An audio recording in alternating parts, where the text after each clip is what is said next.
নমস্কার বন্ধুরা, বাঙালির রান্নাঘরে আপনাদের সবাইকে স্বাগত জানাই।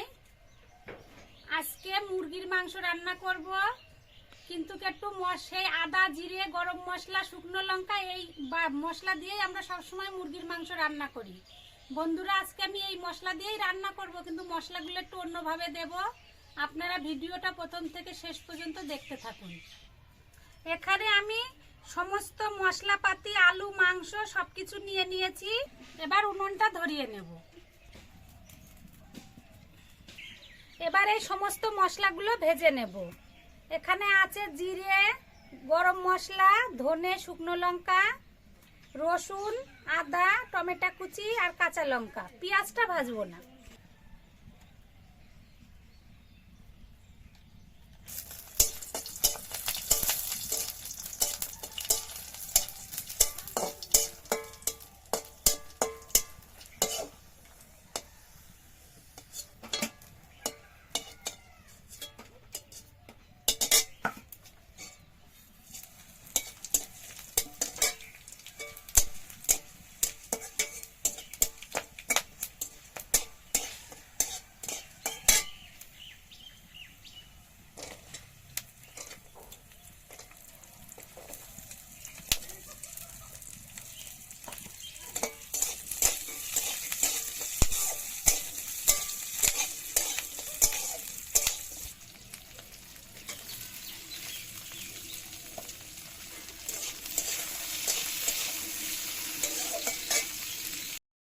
মশলাগুলো সব ভেজে নিয়েছি।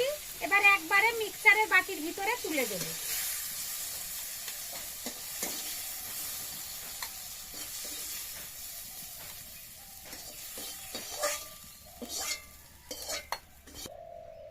এবার কড়াইতে তেল দিয়ে দিচ্ছি আলুগুলো ভেজে নেওয়ার জন্য।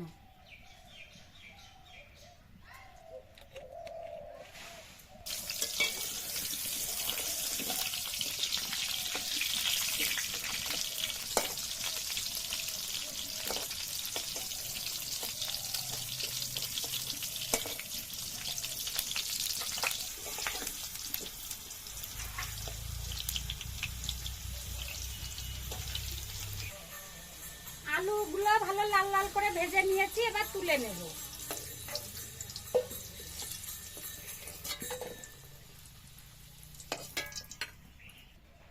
এবার তেলের পরে ফোড়নে দেব জিরে, শুকনো লঙ্কা আর তেজপাতা।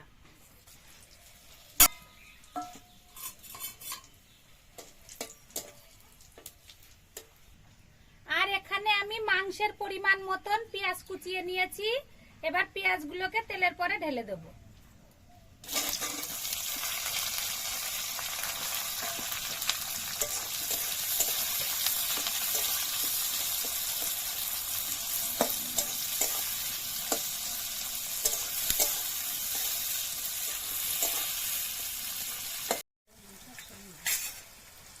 বন্ধুরা, আজকে আমি পেঁয়াজটাও খুব বেশি ভাজবো না, হালকা করে ভেজে নিয়েছি।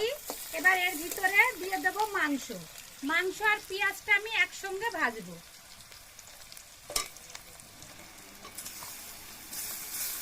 এর ভিতরে দুটো ঠ্যাং আছে আমার মেয়ের জন্য, ঠ্যাং দুটো দিয়ে দেব।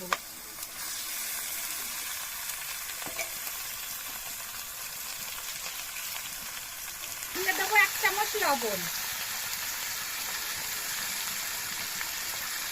ভাজার সময় অল্প করে হলুদ দেব।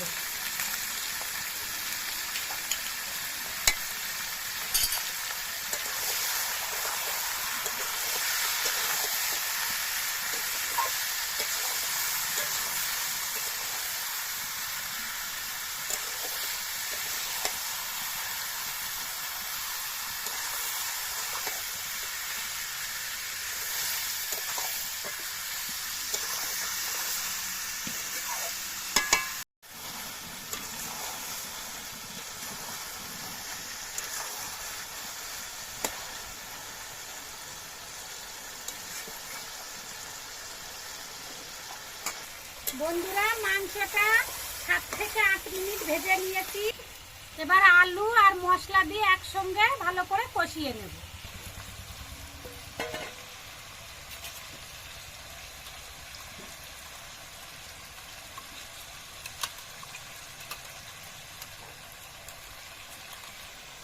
তখন অল্প হলুদ দিয়েছিলাম, এবার হলুদ গুঁড়ো দিয়ে দেবো।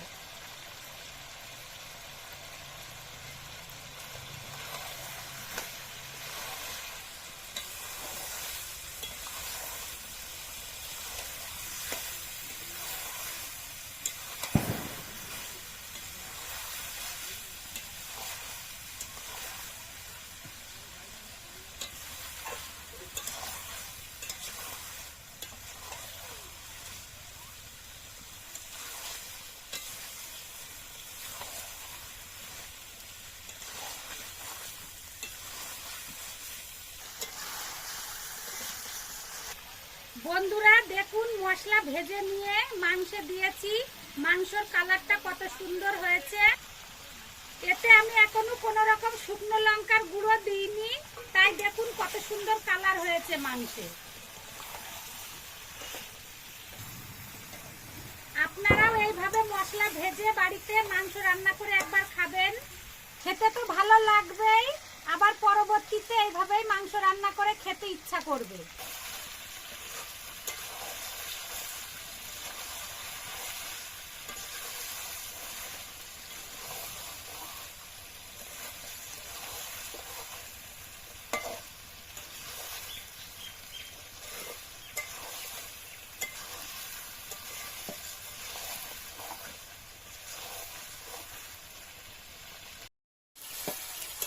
বন্ধুরা মশলা দেওয়ার পরে আমি আবারও 7 মিনিট কষিয়ে নিয়েছি, মাংস দিয়ে তেল ছেড়ে দিয়েছে, এবার জল দিয়ে দেব।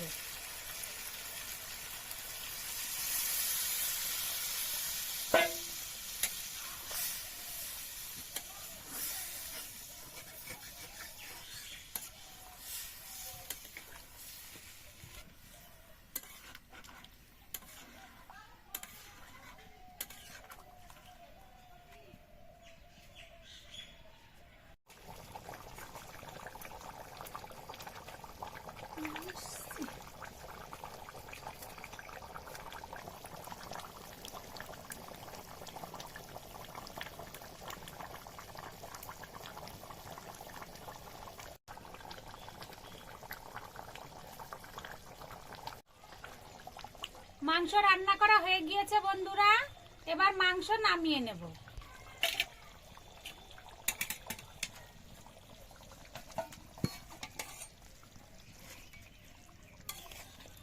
মাংস দেখেই লোভ লাগবে।